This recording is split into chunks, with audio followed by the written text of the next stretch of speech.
रिश्तों का मर्म क्या होता है, यह वही समझ पाता है जिसे रिश्ते निभाना आता है।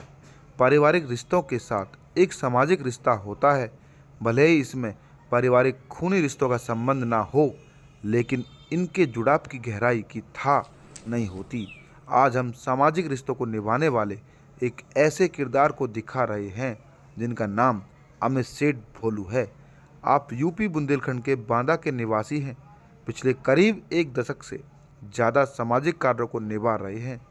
जीवन की यात्रा में तो साथ रहते ही हैं, लेकिन इनकी सबसे अहम खासियत है कि अंतिम समय में साथ निभाने की जिनका कोई वारिस नहीं होता, उनके अंतिम यात्रा में सारथी बनकर अंतिम संस्कार का फर्ज निभाते हैं। खास प्रोग्राम फेस टू फेस में आपका स्वागत है। मैं मनवीर सिंह। आप तो जानते हैं भारतीय कोने कोने में घूमते रहते हैं, और अभी जो हमारा खास कार्यक्रम चल रहा है देश दर्शन भारत के गांव, इस समय बुंदेलखंड की धरती बांदा में बैठे हुए हैं और हमारे साथ हैं अमित सेठ भोलू भैया जी, जो कि एक ऐसा सामाजिक कार्य करते हैं जो आम आदमी भी कोई भी करने से थोड़ा सा कतराता है, लेकिन वो बीते कई दशकों से इस तरीके से काम कर रहे हैं और हम आपको उनसे मिलवाएंगे। उन्होंने किस तरीके से ये शुरुआत की और उनके मन में कैसे ये प्रेरणा आई, किससे प्रेरणा ली, और वो इतना अच्छा समाज के लिए आजकल काम करते हैं। जीते जी तो कोई भी कर देता है, लेकिन मरने के बाद जो अंतिम यात्रा जो बहुत महत्वपूर्ण होती है, वो अंतिम संस्कार वो लोगों का कराते हैं जो इस दुनिया से चले जाते हैं। तो बने रहिए हमारे साथ देश दर्शन भारत के गाँव में मेरे सहयोगी जानवी कुमार द्विवेदी जी के साथ। से प्रेरणा ली आपने जो इस तरह की समाज सेवा करते हैं आप? समाज सेवा में कॉलेज समय से ही स्टूडेंट यूनियन का सेक्रेटरी था। इसके बाद तमाम सामाजिक संगठनों से जुड़ा रहा, और जब हमारे यहाँ मुक्तिधाम समिति का गठन हुआ तभी प्रेरणा आई। हम लोग यहाँ, हमारी केन नदी है, वहाँ हम लोग सब लोग नहाने वगैरह जाते हैं छुट्टियों में, तो देखते थे वहाँ लावारिस लाशें तैरती रहती थी, जानवर उनको नोचते रहते थे, पानी प्रदूषित होता था। तो मन में भाव आया कि उन्हें एक अच्छा काम करें, जो लाशें तैर रही उनका अंतिम संस्कार विधि विधान से करें। तो ये प्रेरणा मिली, तो फिर उसको हम लोगों ने जारी किया। प्रशासन से कहा तो प्रशासन जितनी भी लावारिस लाशें आती है उसका पोस्टमार्टम होने के बाद हम लोगों को सूचना देता है, हम उसका विधि विधान से अंतिम संस्कार करते हैं। तो मन में विचार आए कि इनको, एक तो हमारी नदी प्रदूषित हो रही है और जो लोग लावारिस हालत में पड़े हैं उनकी भी जानवर नोच रहे हैं, तो बड़ा मन में व्यथा रहती थी। तो फिर हम लोगों ने मन में विचार आया कि इनको जिस धर्म से उस हिसाब से इनका क्रियाकर्म करेंगे। तो फिर पुलिस को जानकारी दी, पुलिस हम लोगों को सूचना देती, जहाँ भी लावारिस मिलती है पुलिस पोस्टमार्टम करा के हम लोगों को सूचना देती, हम उसका विधि विधान से हिंदू धर्म रीति रिवाज से उनका अंतिम संस्कार करते हैं। अच्छा, और ये हम 2010 से ये शुरुआत की थी हम लोगों ने।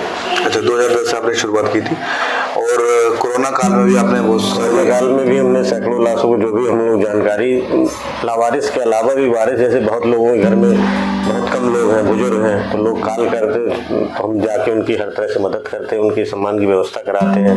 अंतिम संस्कार में सहयोग हमारे तमाम स्वयंसेवी लोग हैं, अच्छे प्रतिष्ठित लोग, उन्होंने मुक्तिधाम को दान किया फ्रीजर, जिसको हम लोग निःशुल्क लोगों को देते हैं। किसी का फोन आता है उसको निःशुल्क पहुँचाने की व्यवस्था करते हैं और देते हैं। और आप पूरे 24 घंटे दिनचर्या में आप हमेशा अपनी बाइक पे सामान, साइकिल में पूरा सामान, अंतिम संस्कार की क्रिया का पूरा सामान रहता है, और हम कभी भी जरूरत पड़ती, कोई गरीब है तो उसके लिए भी मदद पूरा करते हैं, उसके अंतिम संस्कार का सामान उपलब्ध कराते हैं, उसको लकड़ी उपलब्ध कराते हैं और स्वयं पहुँचते हैं, कोशिश करते। अभी तक हम कई सैकड़ा लावारिस लाशों का अंतिम संस्कार कर चुके हैं और कई हजारों लोगों के अंतिम संस्कार में जा चुके। जानवी कुमार जी मेरे साथ हैं, मेरे साथी। और जानवी कुमार जी, जैसा कि आप जानते हैं भोले भैया जी के बारे में कि वो बहुत एक्टिव रहते हैं काफ़ी सालों से, आपको ज़्यादा नॉलेज है क्योंकि आप यहाँ के रहने वाले हैं। तो आप क्या विशेष बात बताना चाहेंगे, क्या चर्चा करना चाहेंगे आप? भोले भैया 1.5 दशक होने वाला है, बहुत कम हो सकता है। ये काम जो है शुरू से ही इनका समाज सेवा करते थे, भी जानता हमारे तो बहुत पुराने मित्रों में है। और तो भैया 2010 से 2010 से इन्होंने मतलब इन्होंने इसकी शुरुआत जी, जो ऐसा काम इन्होंने हाथ में लिया कि जहाँ लोग दूर भागते हैं, लेकिन इनको कोई ऐसी हिचक नहीं आई। और खासकर उस समय कोरोना काल में जब कोई वहाँ सब एक दूसरे से बड़ा दूरियाँ थी, सब चीज़ें थी, उस समय भी जो है भोलू भैया ने कभी ये सब नहीं कि ऐसा कोई भय हो, वो हमेशा जो है इस काम में बराबर निरंतर जुटे रहे। और आज भी उनका वही गाड़ी में, उनके डिग्गी में सब सामान पड़ा रहता है, कोई कॉल करता है, फोन करता है, उससे भी अपना जो है ये मदद के लिए खड़े हो जाते हैं और पता भी करते रहते हैं। अगर मतलब लवारिस का तो करना ही करना है इनको, अपना लवारिस है कोई तो उसमें ये नहीं है, उसके वारिस है। कहते हैं ना कि अंतिम जो यात्रा है, अंतिम यात्रा के ये सारथी हैं, ऐसे सारथी हैं कि जिनका कोई वारिस नहीं, उसके भी वारिस बनकर ये वहाँ उसको अंतिम संस्कार पूरा करा देते हैं। इस तरीके से यहाँ पे जिले का जो अस्पताल है और जो लावारिस लाशें होती हैं, पोस्टमार्टम के बाद इनको फोन कर दिया जाता है और सब बस पूरे जिले में अधिकारियों को एक ही नाम याद आता है कि अमित सेठ भोलू भैया को फोन किया जाए, वही इसका अंतिम संस्कार कराएंगे। तो इस तरह से ये भोलू भैया जी अपने जिले में, बुंदेलखंड में यहाँ जाने जाते हैं, लोगों की समस्या, कोई भी मदद कर देता है, किसी की भी कोई भी साथ दे देता है। लेकिन इन्होंने एक ऐसा सोचा कि भाई मरने के बाद कम से कम उस शरीर का सही तरीके से उसको मुक्ति मिल जाए या उसका अंतिम संस्कार हो जाए, वो हमारे भारतीय संस्कृति में बहुत महत्वपूर्ण है। और भोलू भैया जी, आप क्या कहना चाहेंगे लोगों को, क्या मैसेज देना चाहेंगे? मेरा तो सभी से निवेदन है कि आदमी को जीवन रहते अच्छे कर्म करना चाहिए, अच्छी सेवा करना चाहिए निस्वार्थ भाव से। मैं भी करता हूँ, तो मैं कभी कोई छपने के लिए और कभी अपना कोई कितनी लवारिस लाशें जलाई, कभी उसका वो नहीं करता अपने मुँह, क्योंकि उससे अच्छे काम करने से आदमी संतुष्टि मिलती है, ऊपर वाला सब देखता है। तो मेरा सभी से निवेदन है कि अच्छे कार्य करें जिससे समाज का भला हो, एक समाज में अच्छा संदेश जाए आपके कार्यों के। तो बस सभी से यही निवेदन है। हम लोग, क्योंकि इसके अलावा भी दिन भर सामाजिक 24 घंटे हम लोगों की सेवा है समाज में, कहीं भी हम लोग ब्लड डोनेशन हो तो उसमें आगे रहते हैं, कोई भी किसी की आपदा आ जाए वहाँ सब लोग सहयोग के लिए तत्पर रहते हैं। तो सभी से है कि जब भी आदमी को मौका मिले तो अच्छे कार्य करना चाहिए। धन्यवाद भोलू भैया जी हमसे बात करने के लिए। तो ये थे आज के हमारे खास मेहमान अमित सिंह भोलू भैया जी, और वो हमेशा बढ़ चढ़कर समाज सेवा में जुटे रहते हैं, जबकि वो निस्वार्थ और कोई भी उनकी एनजीओ उन्होंने नहीं बना रखी है, कोई भी संस्था नहीं बना रखी है, वो खुद से संस्था है। अमित सेठ भोलू भैया खुद से अपने आप को उन्होंने संस्था बना रखा है और वो मदद में जुटे रहते हैं। तो फिर आएंगे किसी खास मेहमान के साथ किसी खास मुद्दे पर चर्चा करने के लिए, तो बने रहिए हमारे साथ। मेरा नाम ध्रुव सेठ है, मेरे पापा का नाम श्री अमित सेठ भोलू है। वो एक समाज सेवी है, मतलब वो समाज के लिए काम करते हैं। मुझे उनके पे बहुत गर्व है बांदा में, क्योंकि वैसा काम कोई नहीं करता है।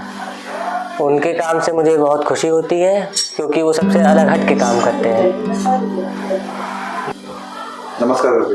नमस्ते, मैं प्रतिभा सेठ, अमित सेठ की, श्री अमित सेठ भोलू की धर्मपत्नी हूँ और मेरे पति बहुत ही अच्छा नेक कार्य करते हैं और मुझे बहुत खुशी होती है इस तरह के वो कार्य करते हैं, और मैं चाहती हूँ इसी तरह वो आगे भी अच्छे नेक कार्य करते रहें और समाज सेवा इसी तरह करते रहें।